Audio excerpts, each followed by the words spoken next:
Distinguished guests, ladies and gentlemen, good morning.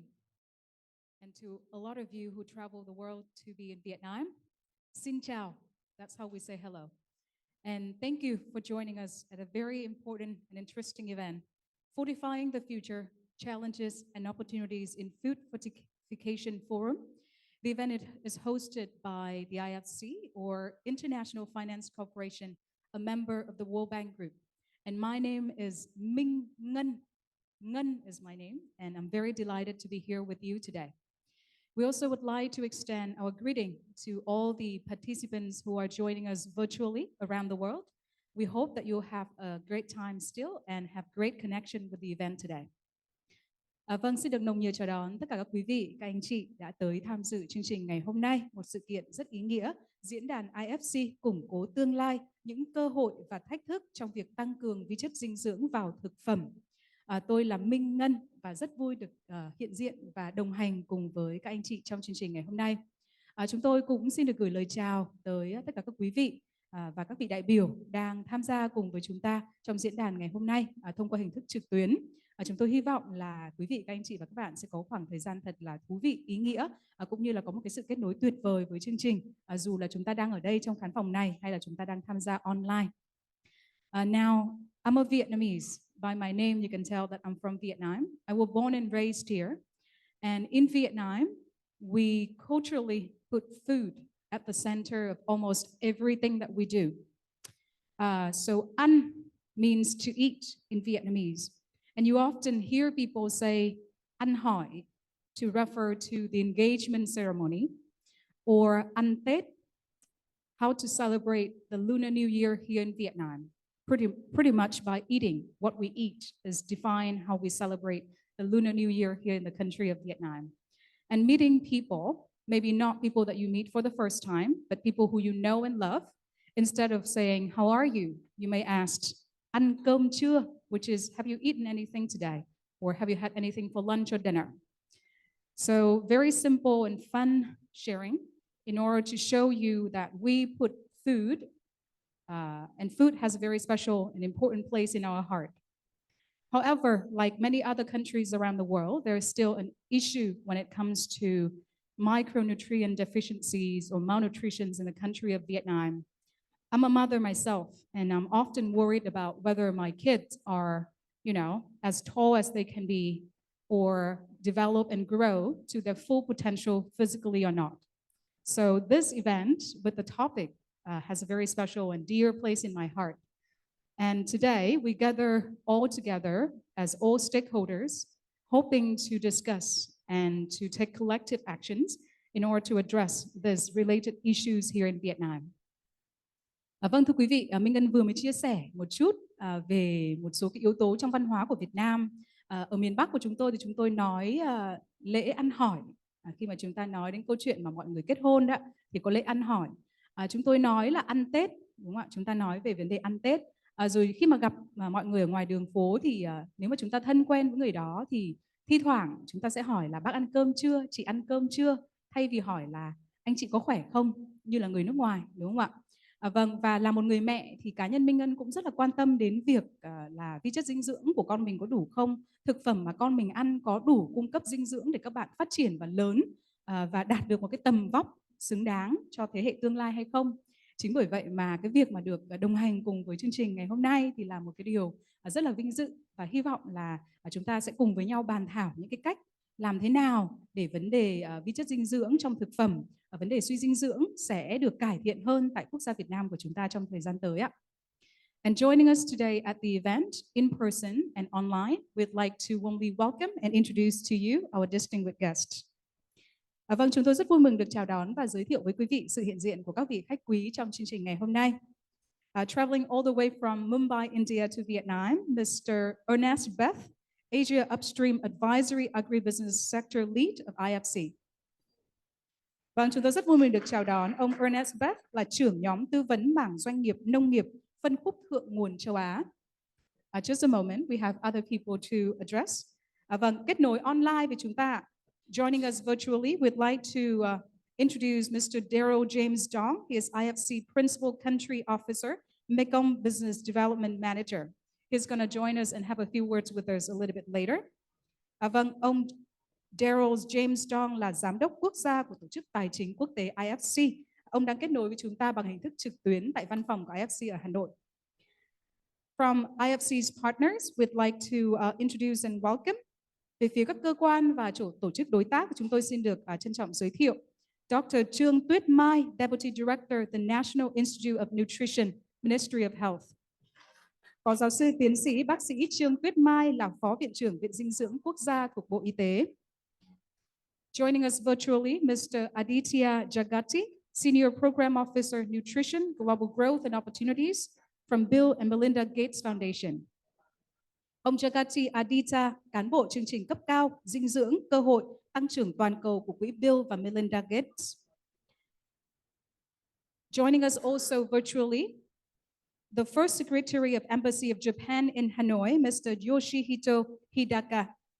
Và bí thư thứ nhất của Đại sứ quán Nhật Bản tại Hà Nội là ông Yoshihito Hidaka. We're also very delighted to welcome representatives from local authorities, ambassadors, members of diplomatic missions and international organizations here in Vietnam, including WHO, OECD, UNICEF, GAIN, WFP. Thank you for joining us. We also welcome domestic and international experts, business people, investors, associations in related fields such as food business, nutrition, agriculture, healthcare, trade and commerce. Vâng, chúng tôi xin được chào đón hiện diện của đại diện các phái đoàn ngoại giao, các tổ chức quốc tế, ví dụ như là Tổ chức Y tế Thế giới, Tổ chức Hợp tác và Phát triển Kinh tế OECD, Quỹ Nhi đồng Liên Hợp Quốc, Liên minh Toàn cầu về cải thiện dinh dưỡng và chương trình lương thực thế giới tại Việt Nam. Các chuyên gia, doanh nhân, nhà đầu tư, đại diện các hiệp hội thuộc các lĩnh vực liên quan như thực phẩm, dinh dưỡng, nông nghiệp, y tế, thương mại. We also welcome member of the press at today's event. Chúng tôi cũng rất vui mừng được chào đón đại diện các cơ quan thông tấn báo chí đã tới tham dự chương trình ngày hôm nay. Now, without further ado, I'd like to hand the stage over to Ernest Beth, Asia Upstream Advisory Agribusiness Sector Lead at IFC, for the opening session. Vâng, chúng ta hãy cùng dành một tràng pháo tay thật lớn để chào đón lên sân khấu ông Ernest Beth là trưởng nhóm tư vấn mảng doanh nghiệp nông nghiệp phân khúc thượng nguồn châu Á, và ông sẽ có đôi lời chia sẻ với chúng ta trong chương trình ngày hôm nay ạ.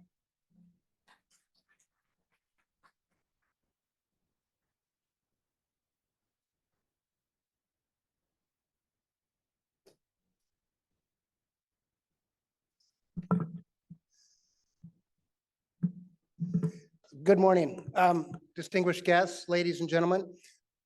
As was mentioned, my name's Ernest Beth. I'm the agribusiness sector lead for IFC for our upstream advisory unit in Asia. On behalf of IFC and the organizing committee, it's a pleasure to welcome you to Fortifying the Future, Challenges and Opportunities in Food Fortification. This is IFC's first global forum on food fortification. We look forward to seeing you in the future at others. I'm from the US, where mandatory fortification is often called enrichment. Discretionary fortification, on the other hand, refers to all other forms of the addition of nutrients to food. And in my country, in the US, discretionary fortification led by the private sector has a long history. For example, 100 years ago, in 1924, iodine was first added to salt on a voluntary basis to address the then prevalent health problem of goiter. This initial fortification effort was followed in 1933 by the fortification of milk with vitamin D. I know we have companies here from the dairy industry, so that's maybe of interest to you. The voluntary cooperation of bakery-associated industries led to 75% of the white bread in the United States being fortified by the middle of 1942. There are other examples, too numerous to share, but I hope instructive about how the private sector can come together for positive action. This forum's theme is working towards a healthier, sustainable, inclusive world. Healthier by prioritizing physical well-being, sustainable through better economic and social practices, and inclusive by promoting equal access to nutrition initiatives for diverse populations. We're here to demonstrate our commitment to address malnutrition and to improve nutrition.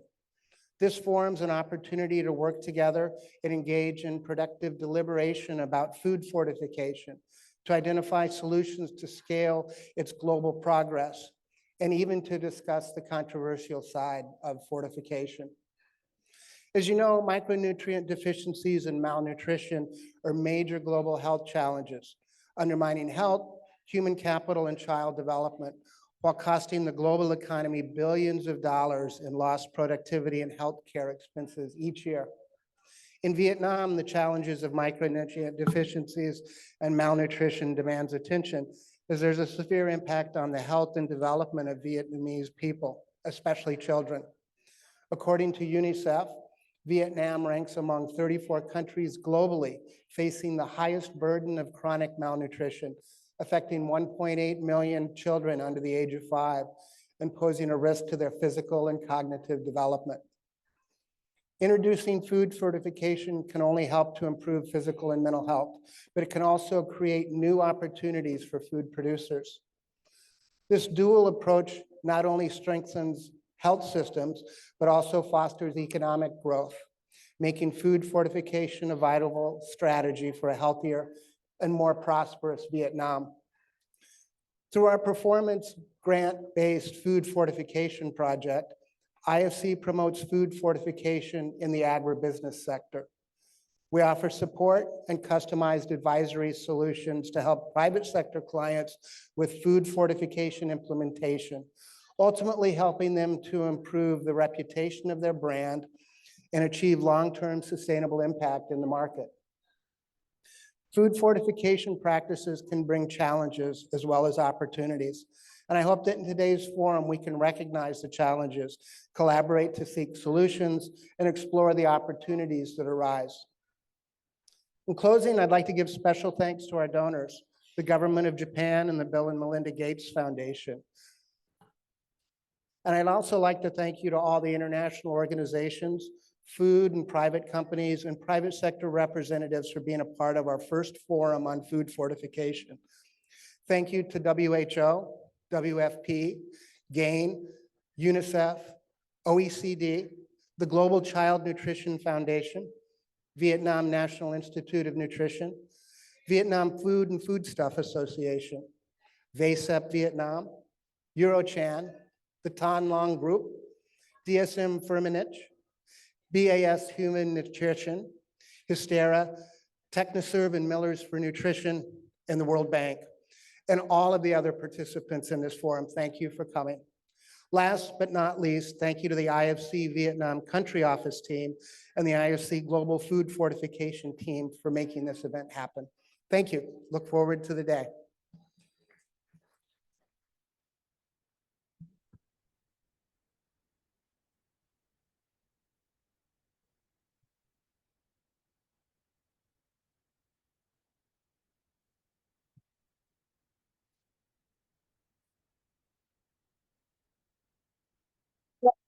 Thank you, Ernest, for setting the tone for today's forum.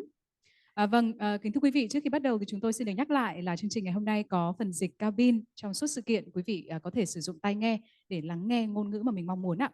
So we have the cabin translation, live cabin translation throughout this entire event. So please use the headphone if you wish to listen to the translation language. Thank you. And next, we'd like to invite IFC Principal Country Officer, who is connecting with us from our Hanoi's office, Daryl James Dong, to share with us a few words on this special occasion. Good morning. Am I coming through loud and clear? Can you hear me? Yes? Okay.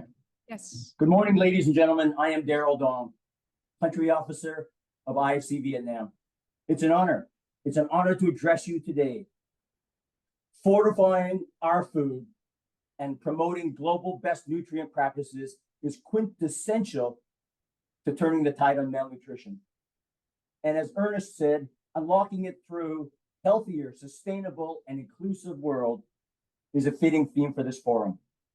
My words this morning will be a call to action for you.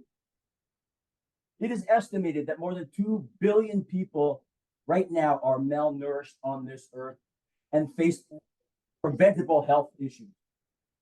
We need urgent action, folks. We need urgent action to accelerate our efforts to strive for nothing less than a livable planet for everybody. This forum is a great example of doing the right thing at the right time. For IFC, our strategy on fortification is integral to the World Bank's Global Challenge Program for Food Security, and it is a key part of the World Bank Evolution Roadmap.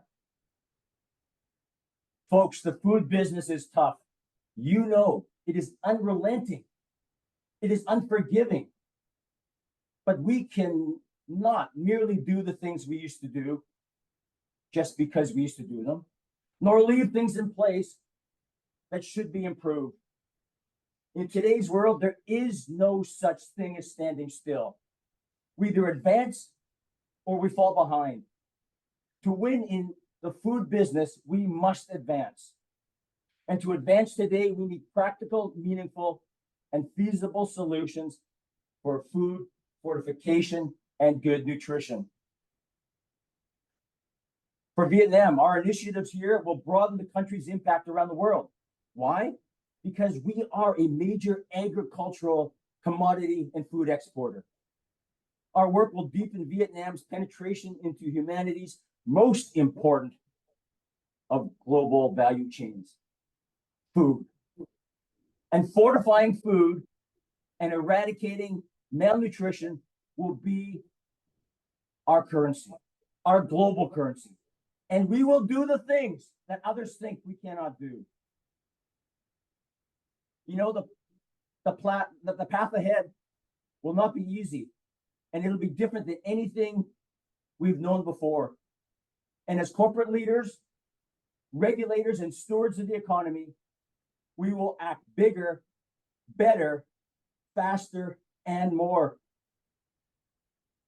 You know, in Davos last month in January, a key takeaway was that a growing population needs nutritious food. So let's drive food fortification at scale and pace to meet global goals on food security. Let us be tenacious about this because no less will do. Your businesses are brilliant. Your businesses are not short of brilliant ideas for healthy production and to put healthy production at the core of this industry. There's a market groundswell for real nutrition and food security that is both sustainable and climate smart. We know that some ideas are relatively easy to implement. Others are more novel and more innovative and will require a whole of sector approach. That said, folks, there is no place to hide.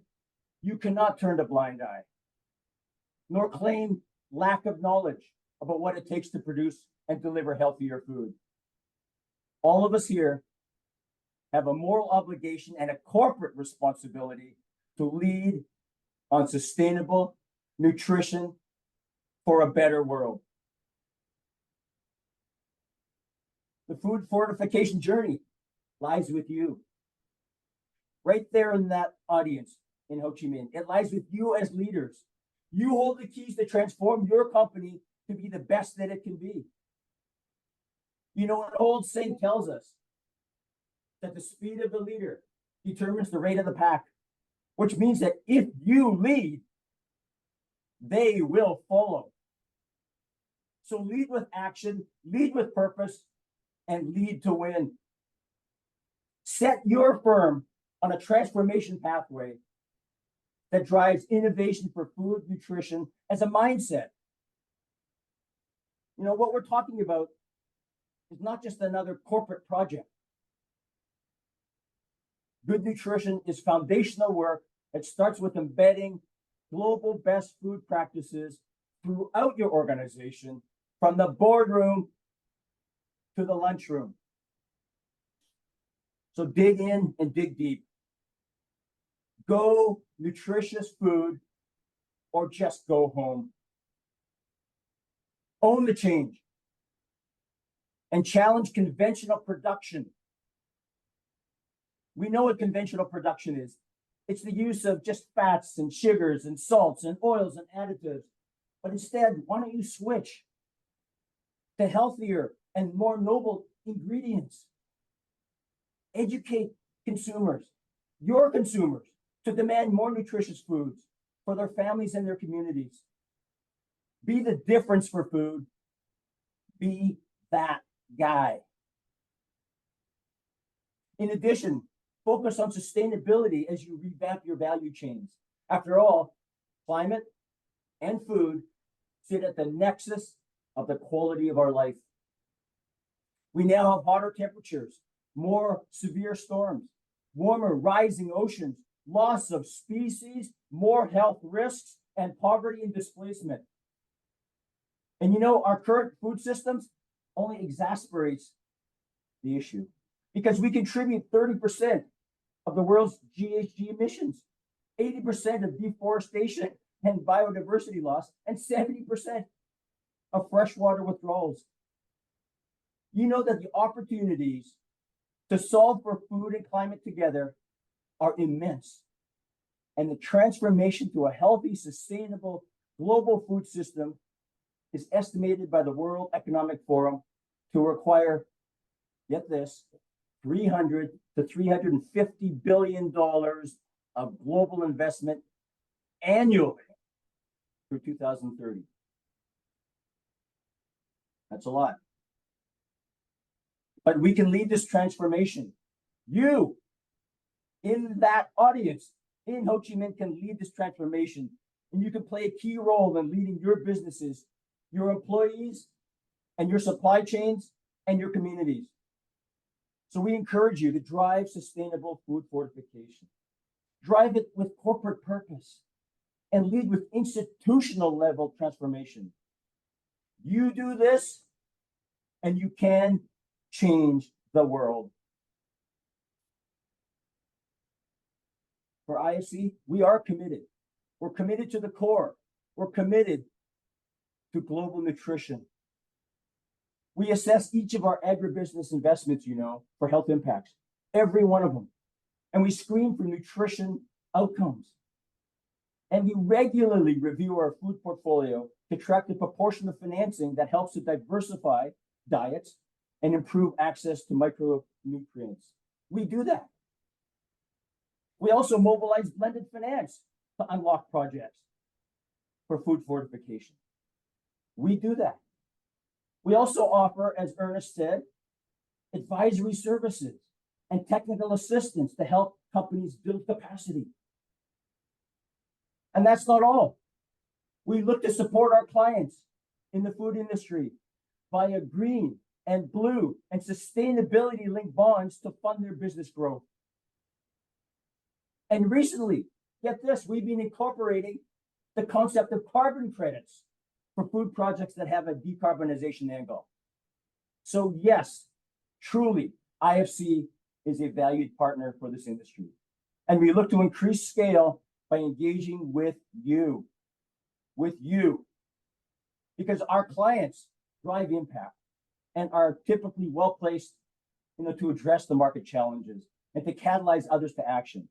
So from IFC to you, let's talk. For all of us at this forum, folks, if we work together, we can transform a company, say your company, to deliver healthier foods. And think of it, if we can transform a company, then we can transform a community. And if we can transform a community, then we can change the world for good. This forum will deepen our understanding of the challenges and opportunities in sustainable food fortification. And it will actually introduce us to some meaningful projects for us to look at for potential investment and financing. The forum gives unprecedented network to engage with policymakers that are there, entrepreneurs that are there, agribusinesses, all of it to explore solutions for better nutrition for everybody. So in closing, we hope you engage in all the panel discussions and delve deeply into the key themes on food fortification and malnutrition. We're going to present to you lessons learned from global food fortification initiatives. We're going to show you the major findings on Vietnam's food fortification scoping, and much, much more. So thank you for being here.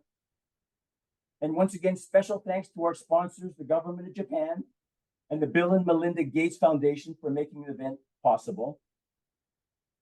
In closing, ladies and gentlemen, let us develop a robust framework for global food practices and for higher quality and resilient security. Let us do that. Let us create a new and better framework to finance production and delivery. Let us aim high. Let us lead the way. And for this forum, ladies and gentlemen, let us begin. Thank you. Thank you. Thank you so much, James. Daryl James Dong, for sharing with us the energy as well, apart from the very key important message from the IFC. And next, we'd like to invite onto stage Dr. Trương Tuyết Mai, Deputy Director of the National Institute of Nutrition, Ministry of Health, and she's going to share with us also a welcome remark. Kính thưa quý vị, chúng tôi xin được mời lên sân khấu Phó Giáo sư Tiến sĩ Bác sĩ Trương Tuyết Mai, Phó Viện trưởng Viện Dinh dưỡng Quốc gia, Bộ Y tế. Bà sẽ có đôi lời chia sẻ trong chương trình ngày hôm nay ạ.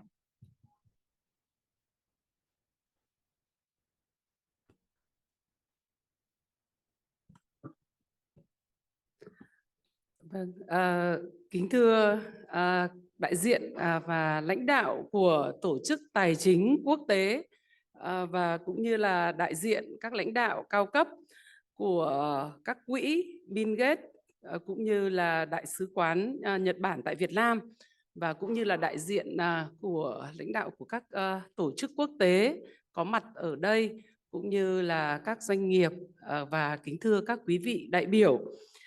Trước hết thì thay mặt Viện Dinh dưỡng cũng như là thay mặt các lãnh đạo Bộ Y tế, chúng tôi hoan nghênh và đánh giá rất là cao cái sự nỗ lực và chủ động kịp thời của Tổ chức Tài chính Quốc tế đối với việc hỗ trợ hoạt động cho việc tăng cường vi chất dinh dưỡng vào thực phẩm trong thời gian qua.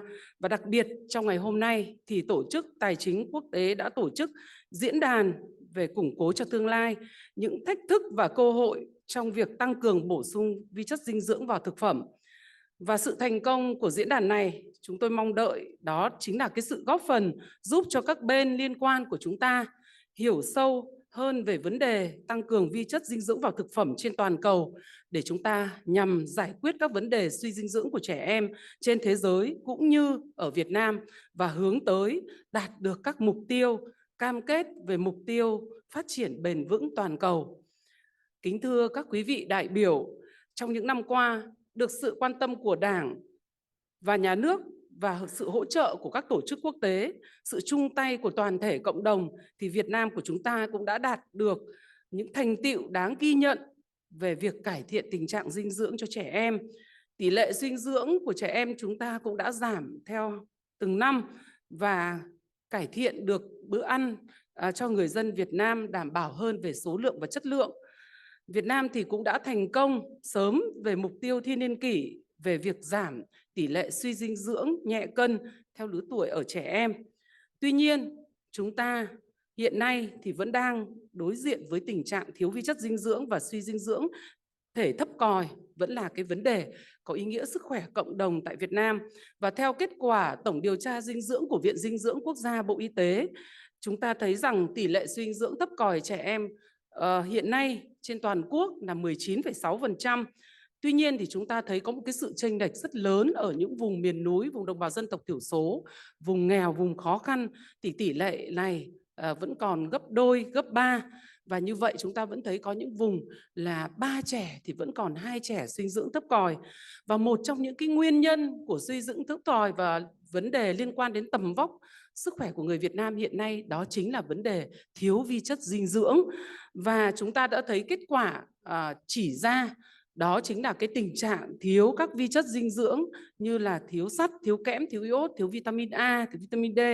thì chúng ta có giảm, nhưng mà cái tỷ lệ này giảm rất là chậm, và hiện nay cũng vẫn đang là tiếp tục thách thức cho vấn đề sức khỏe dinh dưỡng cho người dân Việt Nam, và đặc biệt đối với trẻ em và bà mẹ. Như vậy chúng ta vẫn phải tiếp tục quan tâm và tiếp tục dùng các cái giải pháp thích hợp để chúng ta giải quyết những vấn đề này.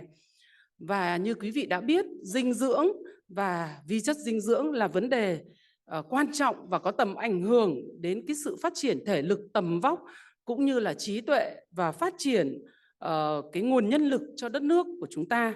Chính vì vậy mà trong nhiều năm qua, Đảng và Chính phủ Việt Nam thì cũng đã đưa ra rất nhiều những văn bản chính sách để chỉ đạo toàn bộ hệ thống, thúc đẩy liên ngành cũng như là huy động nguồn lực, và cũng như là có những cái tăng cường hợp tác và ghi nhận và đặc biệt nêu cao cái vai trò của khối tư nhân và người dân trong cái công tác chăm sóc dinh dưỡng, và cũng như nhằm hướng tới các cái mục tiêu giảm suy dinh dưỡng.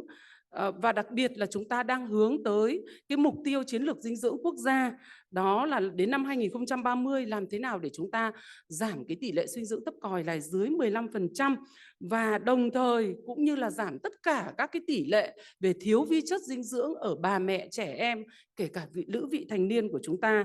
Nên chính vì vậy, để thực hiện nhiệm vụ này thì Viện Dinh dưỡng và đặc biệt dưới sự chỉ đạo của Bộ Y tế thì chúng tôi là đơn vị mà chịu trách nhiệm thực hiện các cái nghiên cứu khoa học cũng như là cung cấp tất cả những cái bằng chứng khoa học, phối hợp các cái chuyên gia quốc tế trong và ngoài nước để chúng ta có những cái dẫn chứng cụ thể để xây dựng những cái chính sách và hướng dẫn cái mạng lưới dinh dưỡng trên toàn quốc để thực hiện các cái hoạt động dinh dưỡng. Và đồng thời chúng tôi cũng đã chủ động để kết nối các cái doanh nghiệp, tổ chức quốc tế và các bên liên quan trong và ngoài nước để chúng ta tập trung nhằm tăng cường cho công tác dinh dưỡng tại Việt Nam. Và chính vì vậy mà hôm nay chúng tôi cũng có mặt tại đây, và cũng như là để góp phần tham gia để chúng ta có thể có những cái sự chia sẻ và cũng như sự trao đổi để chúng ta định hướng cho cái công tác tăng cường vi chất dinh dưỡng nói riêng, và cũng như là góp phần cho vấn đề công tác cải thiện dinh dưỡng cho người dân Việt Nam. Và kính thưa các quý vị đại biểu, chúng ta hãy đi cùng nhau để đi được xa hơn, và chúng ta hãy cùng nhau để thực hiện các giải pháp đầu tư hiệu quả cho dinh dưỡng và sức khỏe. Chúng tôi đánh giá cao cái việc tổ chức của diễn đàn này về sức khỏe với cái vai trò của các cái diễn giả nghiên cứu khoa học, diễn giả về tài chính kinh tế của các tổ chức trong và ngoài nước, với sự tham gia của rất nhiều các quý vị đại biểu ở đây, từ các cái đại diện các tổ chức quốc tế cũng như là các khối doanh nghiệp. Và chúng tôi mong rằng thông qua các cái phiên trao đổi ngày hôm nay và cũng như là qua các cái bài trình bày diễn giải, và đặc biệt là như chúng ta đã thấy một cái bài phát biểu khai mạc của đại diện tổ chức tài chính quốc tế, thì chúng ta thấy rằng là thúc đẩy chúng ta cố gắng để cùng nhau để nhìn lại một cái góc nhìn và đặc biệt sâu sắc hơn về thực tiễn, thách thức, kinh nghiệm và giải pháp hành động cho vấn đề tăng cường bổ sung vi chất dinh dưỡng và thực phẩm ở trên toàn cầu và cũng như là ở tại Việt Nam. Và chúng ta cùng nhau hướng tới một cái thế giới mạnh hơn và bền vững hơn và cũng như là bao trùm hơn. Và cuối cùng thì xin thay mặt lãnh đạo Bộ Y tế, hôm nay có rất nhiều các cái công tác đặc biệt, và cũng như thay mặt lãnh đạo Viện Dinh dưỡng thì nhân dịp tháng đầu tiên của năm âm lịch 2024 Giáp Thìn thì tôi cũng xin kính chúc các quý vị đại biểu cũng đã tới Việt Nam và cũng như là chúc quý vị đại biểu ở đây một năm mới mạnh khỏe, hạnh phúc và thịnh vượng, và chúc diễn đàn tổ chức hôm nay thành công tốt đẹp. Xin trân trọng cảm ơn.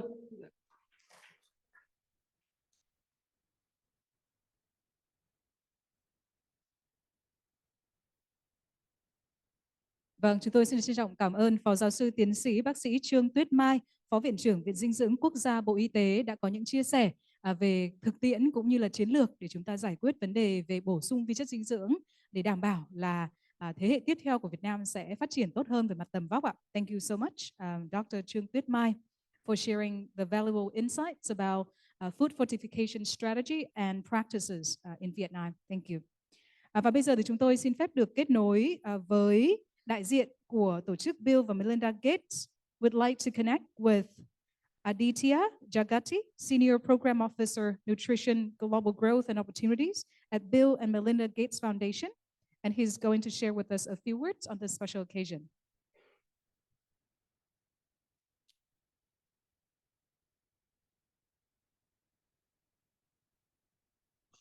Great. Thank you so much. Good morning, everyone. My name is Aditya Jagati, and I'm a Senior Program Officer in the Global Growth and Opportunity Division here at the Bill and Melinda Gates Foundation. I wish I could join this gathering in person, but I'm glad that with technology, I wouldn't be missing out on this opportunity to interact with this passionate group of nutrition experts, leaders, and advocates. Thank you to the IFC for organizing this great event. This conversation is very timely as we face another difficult year for food and nutrition security. According to the recent data, over 3 billion people suffer from at least one micronutrient deficiency. We are clearly not on track to achieve any of the SDG 2 nutrition targets, and the ongoing geopolitical conflicts, still lingering COVID-19 pandemic, and the worsening impacts of climate change are threatening future progress. We know that addressing micronutrient deficiencies is perhaps one of the smartest investments governments and donors can make to advance health and economic prosperity. Deficiencies in folic acid, iodine, iron, vitamin A, and zinc are responsible for an estimated 2 to 5% loss in GDP.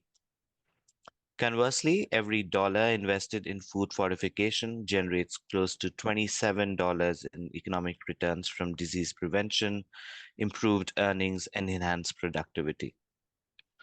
The Bill and Melinda Gates Foundation focuses on improving nutrition through a number of complementary interventions, from nutrition counseling and micronutrient supplementation to healthy diets and large-scale food fortification. Our food fortification strategy works to increase and sustain coverage of adequate fortified foods among populations at the greatest risk of malnutrition. And our approach spans the entire value chain from innovation to impact. In order to fast track progress, we need multiple types of innovations together across the value chain to realize the full potential of large-scale food fortification. Firstly, we need innovative approaches to collect and use data to help countries ensure they are fortifying the right vehicles with the right nutrients and reaching the people who can benefit the most. Next, we need investments in research and development in R&D to expand the range and level of micronutrients that can be included in different types of staples. This includes exploring the addition of more nutrients in iodized salt, the viability of fortifying widely consumed products like bouillon cubes, and new approaches to improving the bioavailability and absorption of iron. We need to build private sector partnerships to strengthen fortification production quality and to ensure sustainable markets, and lend support to the public sector to strengthen regulations and create a level playing field for all actors. We also need a strengthening of quality assurance and quality control to improve compliance, and ultimately, the coverage, scale, and sustainability of programs. For that, innovation in quality testing methods can bring systemic, low-cost digital solutions within reach. Finally, and most importantly, we need ways to empower and motivate the millers. It's not an understatement to say that millers are the most critical actors in unlocking the full potential of food fortification. They are on the front lines, working hard to produce quality, healthy products that benefit both their businesses and the populations that they serve. Yet millers face common challenges that need to be addressed. Achieving quality fortification processes require significant investment in equipment, premixes, training of staff, and management. We are committed to doing our part to address these barriers.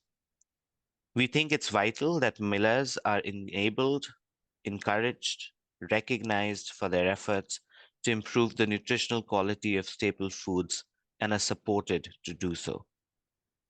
That is why the Gates Foundation is proud to support initiatives like the Millers for Nutrition, a critical platform to engage with millers to increase the quality and availability of fortified foods through sustainable business-to-business technical advisory that is led by the private sector. Similarly, we are equally excited to collaborate with the International Finance Corporation in the efforts to further large-scale food fortification. Through a carefully designed approach, bringing together building implementation capacity of mills, leveraging innovative incentive generation through performance-based grants, and robust knowledge management, we are confident that the multiplier effects of these efforts would be substantial. The fortification of staple foods in combination with other nutrition interventions is a critical component of any strategy that aims to increase the availability and affordability of healthy diets, and that improves the health of both people and the planet. The success of any intervention ultimately depends on bringing together governments, NGOs, and the private sector to build and create an enabling policy environment for sustainable change. At the Bill and Melinda Gates Foundation, we are firm in our commitment to fortification efforts and look forward to working with all the stakeholders to make healthy, safe, locally produced diets accessible for everyone. Thank you to everyone participating today and for your continued work on this issue, and I look forward to the lively discussion scheduled for the rest of the day. Thank you.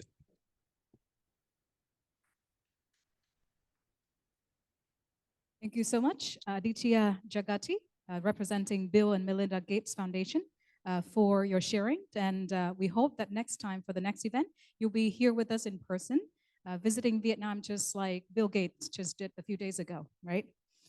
And now we'd like to connect to Mr. Yoshihito Hidaka, the first Secretary of Embassy of Japan in Vietnam.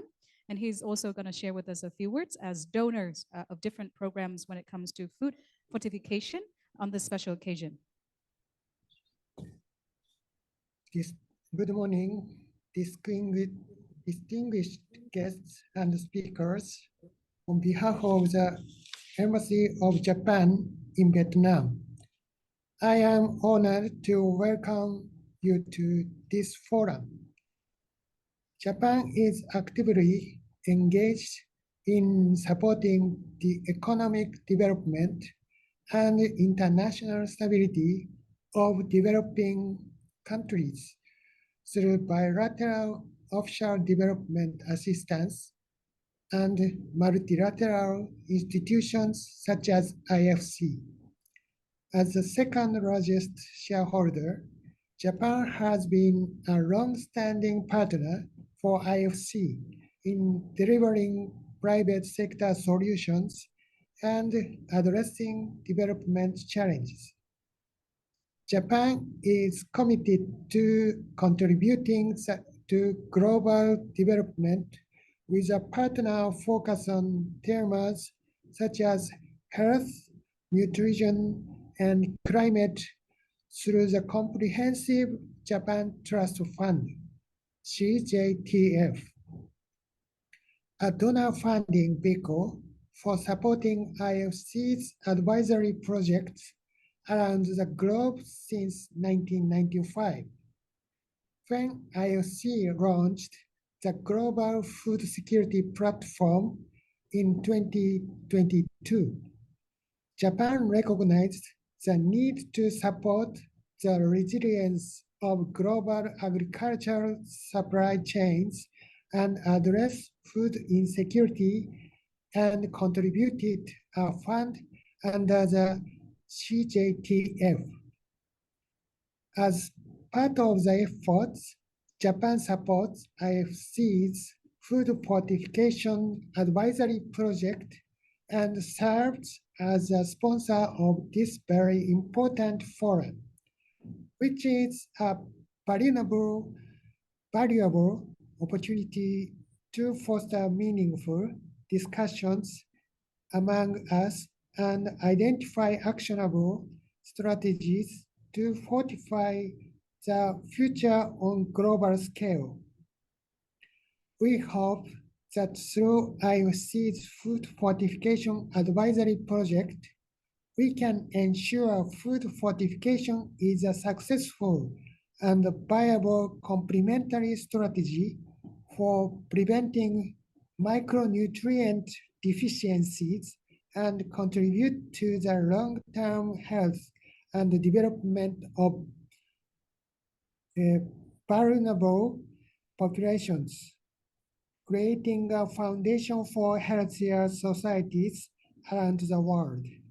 I want to thank you for your attendance and hope this forum will enhance further collaboration between the different key players to take actions and address the global health challenges we face. Thank you.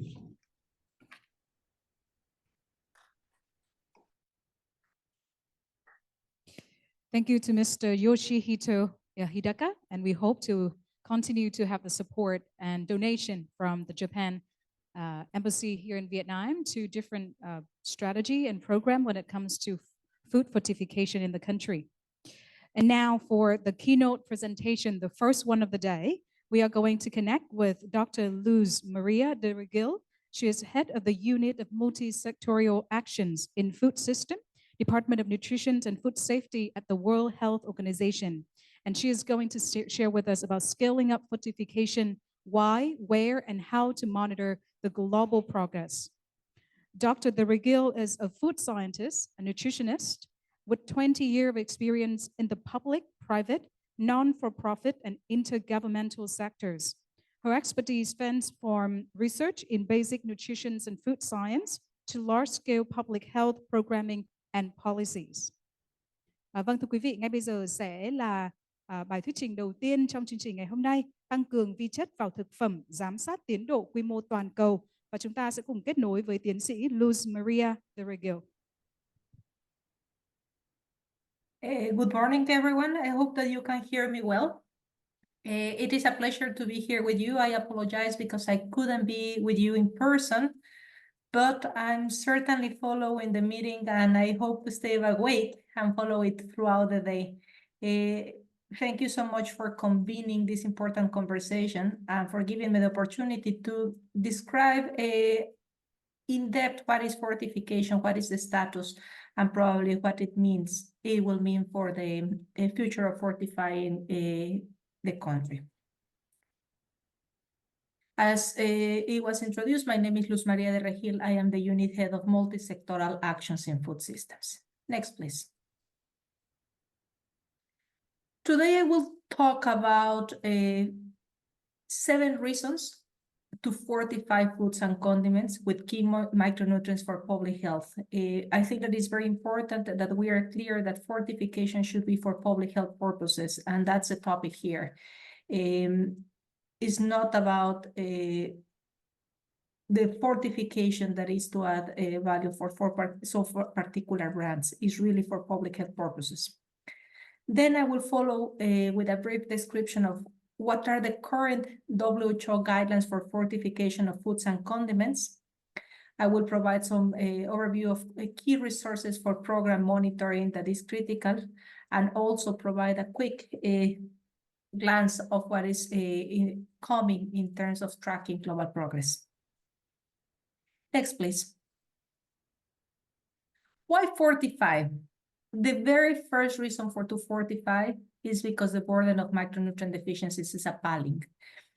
We have data for anemia, iodine, vitamin A deficiency, folate insufficiency, and consistently we show, and particularly for anemia, where we have more data, that more than almost 40% of the children under 5 have anemia.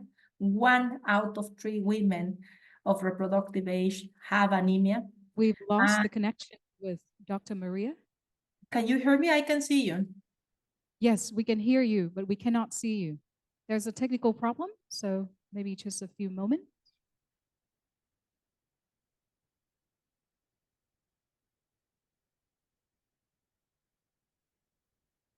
Maybe while technical problem is fixed, I can continue. I see the slides on the Yes, screen. yes. We see you again. Yes. Okay, Please carry perfect. on. So as I was explaining, almost 1 out of 3 women are anemic, and the prevalence is higher among children under 5.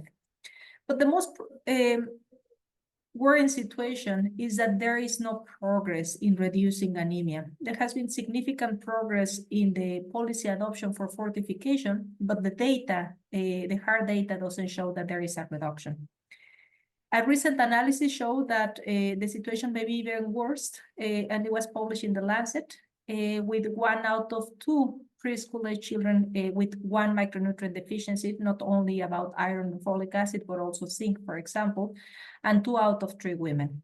So the reality is that at minimum 1/3 of the population have anemia or any other micronutrient deficiency. Next, please. And there is no progress. Next, please. Yes, thank you. Why is this important? Because, no, the previous one, please. Because micronutrient deficiencies affect health, physical, and earning potential.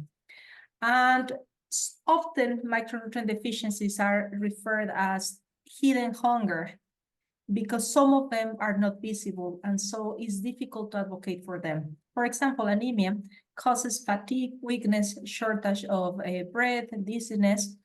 But importantly, I mean, those sort of symptoms are not that clinically visible in most of the cases, particularly when there is mild anemia, but they can lead to difficulties in functioning in work, education attainment, and even community engagement, physical activity.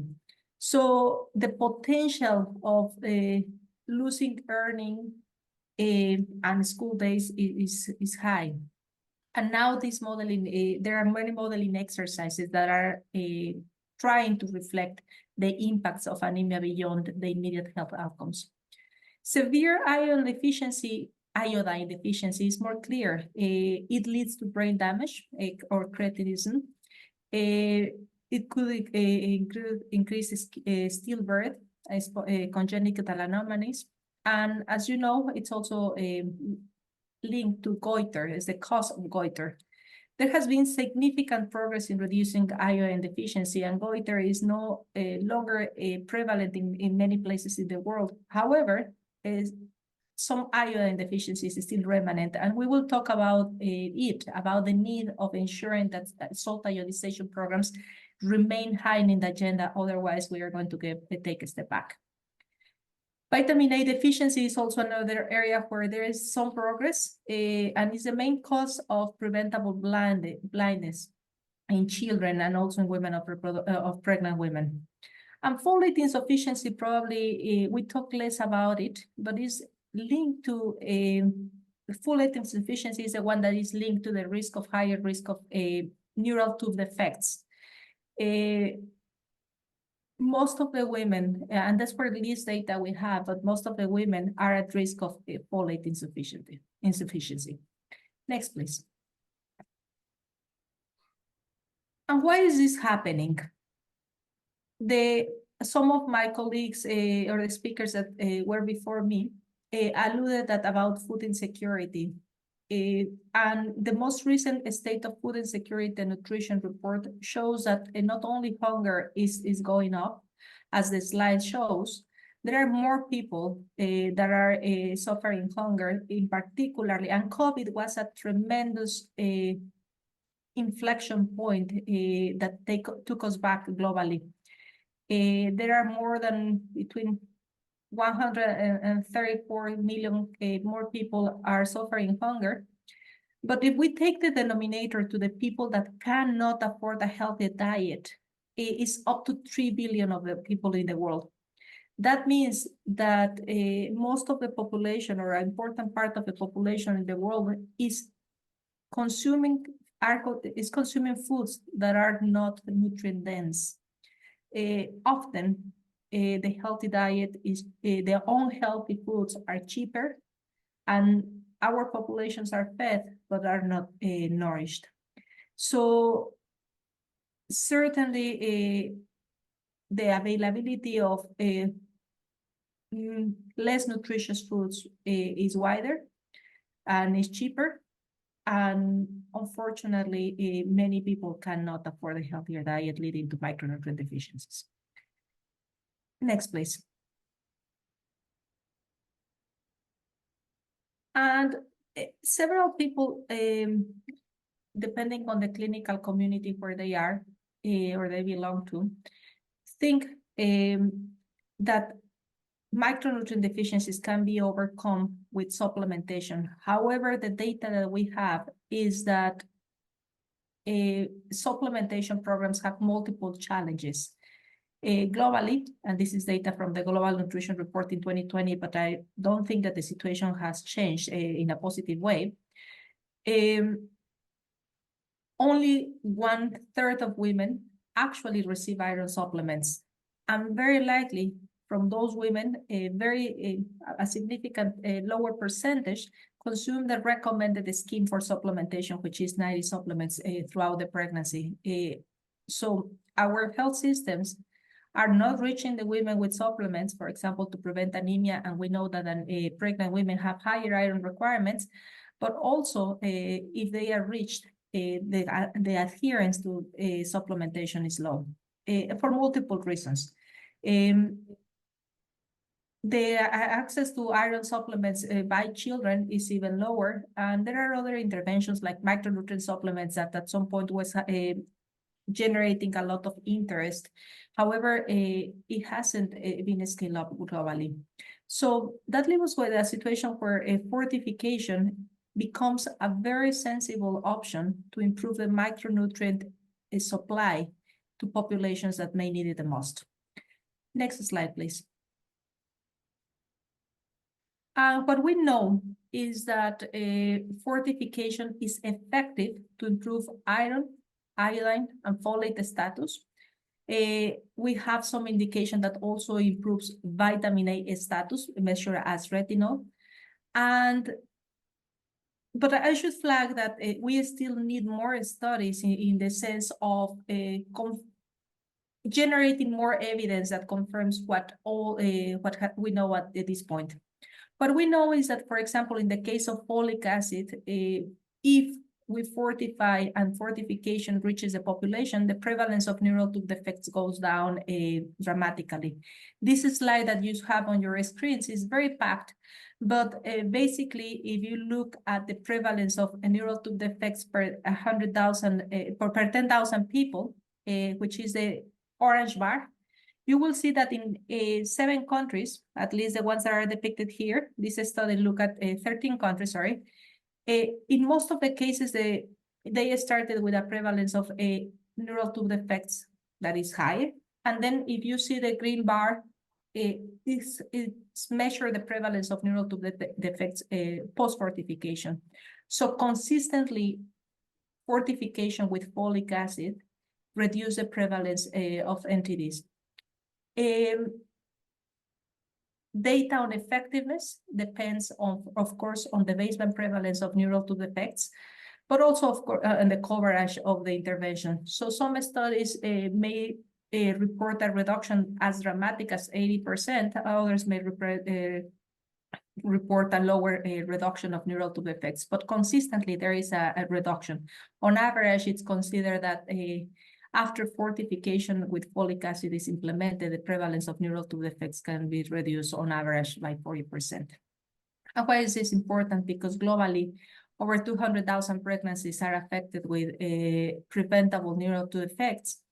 And the physical disability or well, the mortality and physical challenges and disability are important over the life course of people that are born with neural tube defects. Next slide, please. We also see that fortification has been effective on improving, in this case with salt iodization, has been effective on improving iodine status globally.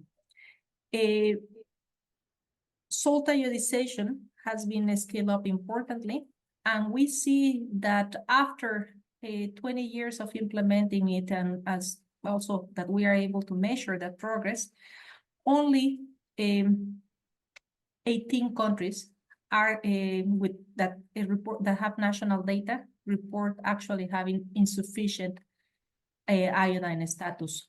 Most of the world in this moment has adequate status as measured as a urinary iodine excretion. And as I was mentioning before, goiter is almost disappearing, which is very good news. So fortification with iodine is also effective. Next slide, please. I would say that we have less data on anemia, but we also know that when fortification is implemented, iron status goes up and anemia tends to go down. So, but it's not only effective, it's highly cost effective. And the cost, these are some estimates. Actually, some of them, the figure that you see on the right, it was developed by the Bill and Melinda Gates Foundation. But we know that the cost to fortify salt, for example, per person a year is less than it's 10 cents of a dollar, 12 cents of a dollar. So it's highly cost effective. The return to investment, for example, in terms of averting a death through folic acid fortification is almost $1,000, $957. The economic return to investment can be, depending on with a mixture of food vehicles, can be $27 per $1 invested. And it can be higher if we talk about, for example, folic acid. So fortification is highly cost effective, and when we compare it to other interventions that are probably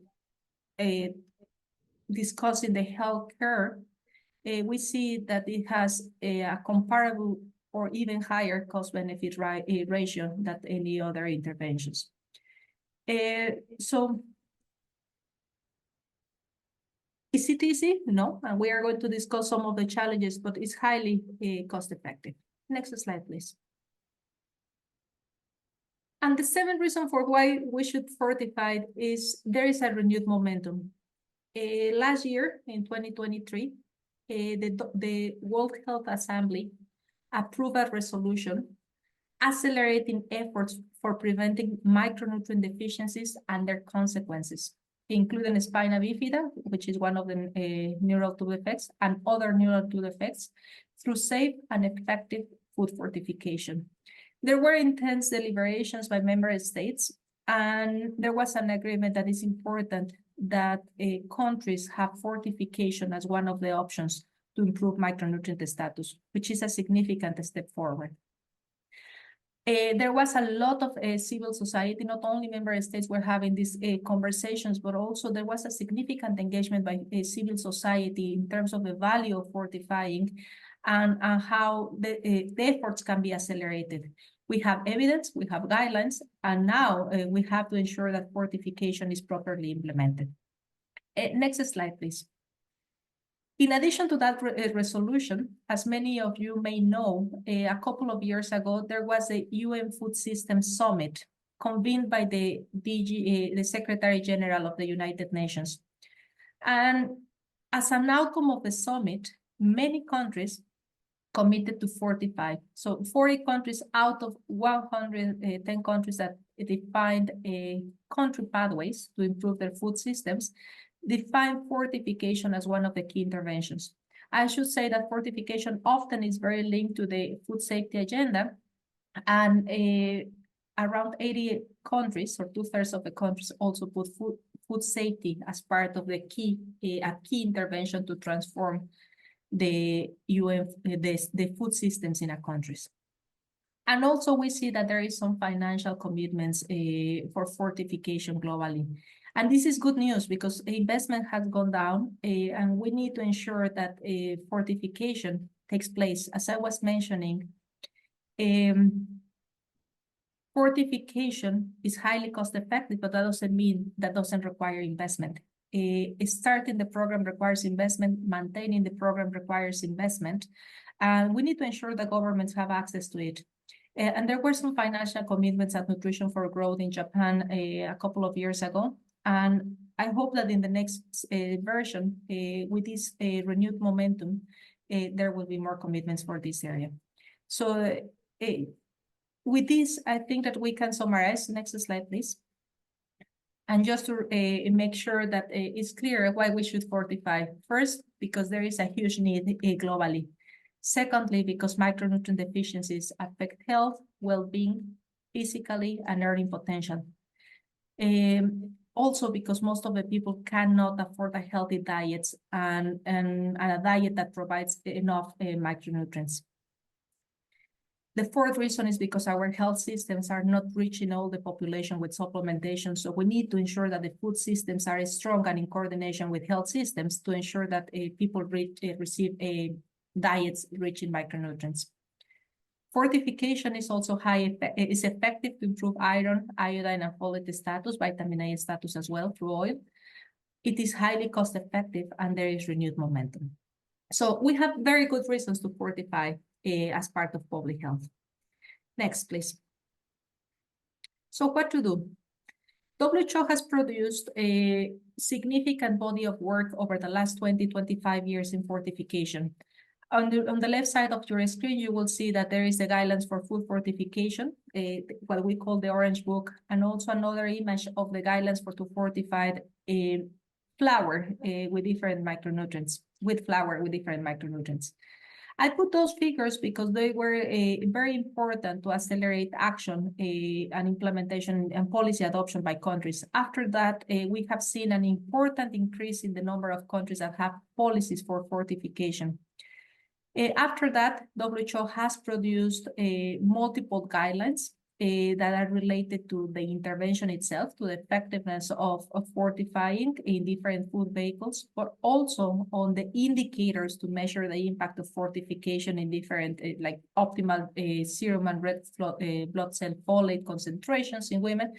And also WHO has produced some tools for monitoring the intervention and also databases to assess and to do the global monitoring. So there is a strong system behind this in terms of guidance on implementation, on efficacy and effectiveness and safety, then on what to do. And now we are moving towards global monitoring. WHO works in collaboration with partners, so we continuously work with partners like the ones that preceded my intervention, technical groups, NGOs, and we try to ensure that our products are informed for not only with the best evidence, but also with the best practice. Next, please.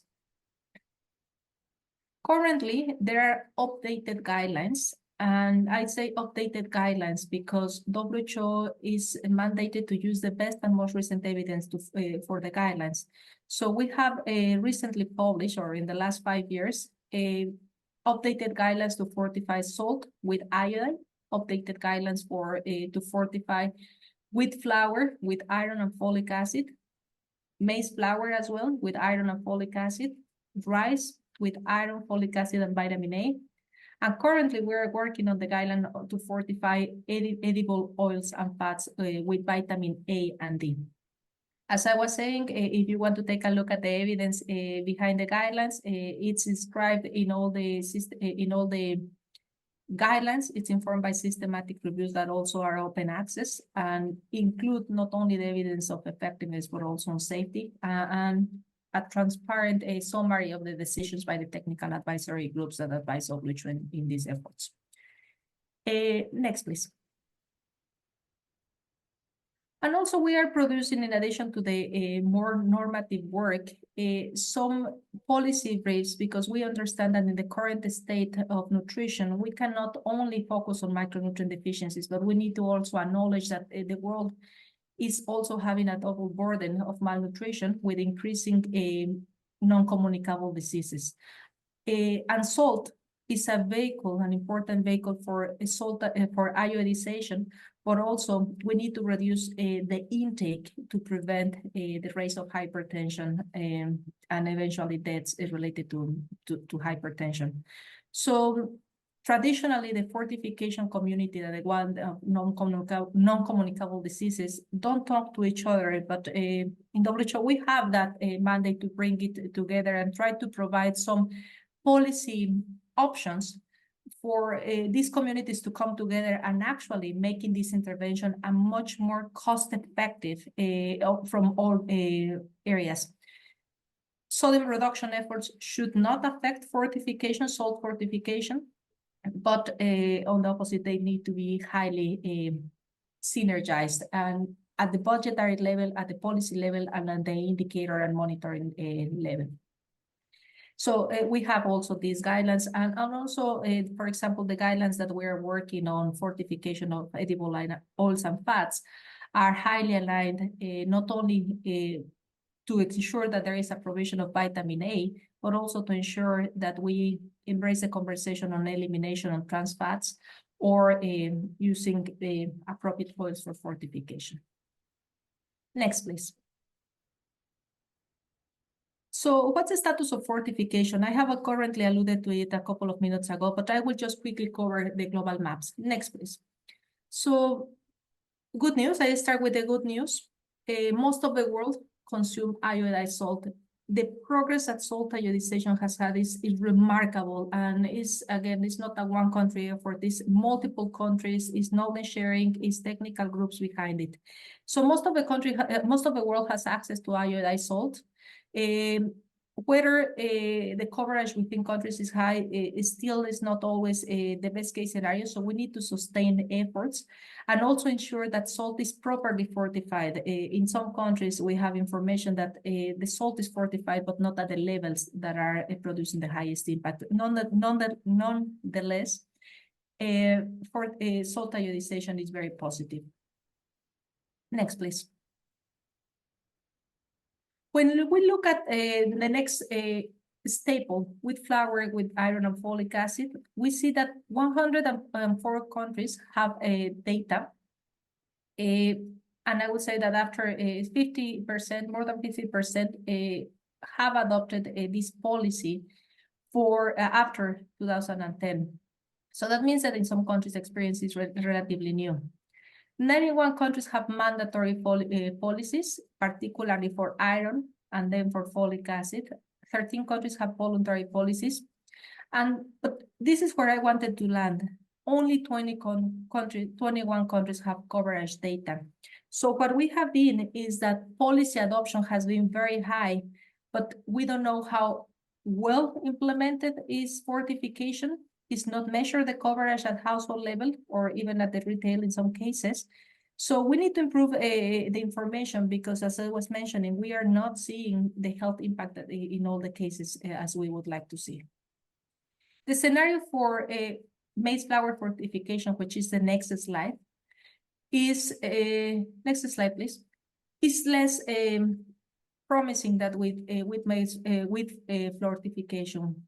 With flour fortification. Only 21 countries fortify maize, and most of them do it on a mandatory basis. But again, I don't think that we have information on coverage here. So it's not only making sure that the policies are there, but also measuring coverage at population level. Next. And we know that some countries are fortifying oils and fats with vitamin A, mostly 34 do it on a mandatory basis, 9 on a voluntary basis, and only 9, particularly in Africa, have coverage data. And if you want to access this information, I invite you to look at the fortification database. They have made a great effort in terms of monitoring all this information, policy adoption, legislation, standards. We know that the policies have a challenge in terms of using the right standards as per WHO guidance, as many of these policies started before the current updated guidance. So it's not only about having the policy for fortification, it's about ensuring that it follows the best recommendations, and third, that is properly implemented and monitored. Next, please. We have only a few countries that have rice fortification, and I don't have information on coverage data. So we are, as you can see, we are making an effort to communicate that it's important to monitor at national levels. The work just starts with the policy. And not all the responsibility can be handed over to the private sector. It needs to be a very good collaboration between the private sector, the millers that are fortifying, and also the government that is exercising the regulatory responsibilities in terms of monitoring as well. But we need to know what to monitor. WHO has produced, in collaboration with other partners, a manual for monitoring flower fortification to maximize health benefits. There was an intense collaboration to identify key indicators and to provide the right guidance.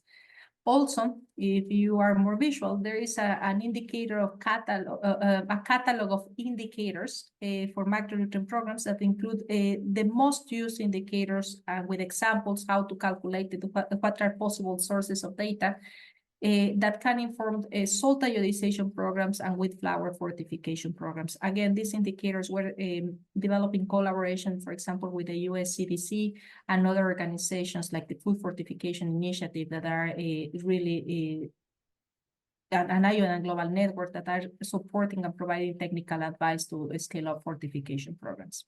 Next, please.